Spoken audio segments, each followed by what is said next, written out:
Hi guys, we are going to go back to the first Scariest stories you've ever heard and read The Horrible Hook.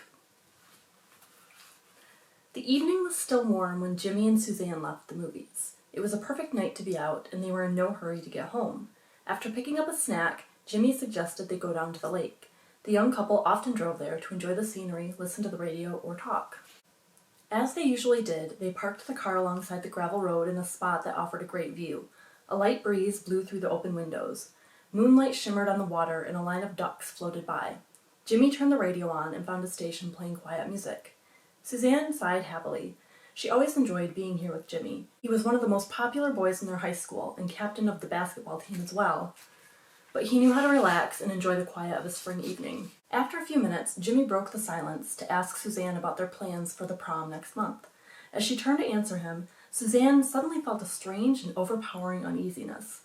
"Jimmy, something's wrong," she said slowly. "Wrong?" he asked, looking surprised. "Is something wrong about the prom? After we've been looking forward to it for so long?" "No, not the prom, something else. Right now, something doesn't feel right in this place." Jimmy looked around and shrugged. "I don't see anything different. You're imagining things." Suzanne peered out of the car into the darkness. The strange feeling wouldn't go away. "Listen, do you hear anything?" Jimmy gave her a funny look. "What's the matter with you?" "Just listen, would you?" Suzanne turned off the radio and they both sat silently, scarcely breathing. After a few moments, Jimmy turned the radio back on and said, "I don't hear a thing. I think your imagination is working overtime." Suzanne quickly turned the radio off again. "Jimmy Morrow, that's my point. It's too quiet. I don't hear the ducks or birds or crickets or anything. This place is giving me the creeps."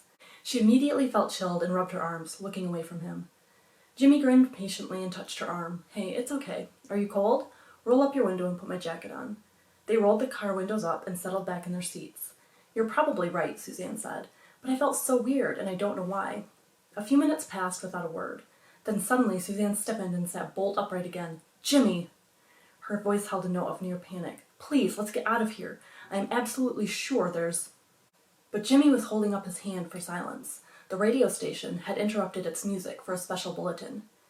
"Escaped from the Millerton Asylum for the Criminally Insane early this evening. Convicted 5 years ago of committing a series of murders, he is considered emotionally unstable and extremely dangerous.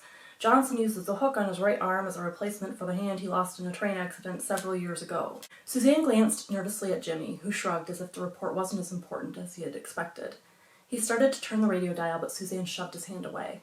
"The state police have set up roadblocks in the surrounding areas," the announcer continued, "and a massive manhunt is underway. Anyone in possession of information concerning the whereabouts of Johnson should get in touch immediately with the county sheriff's office.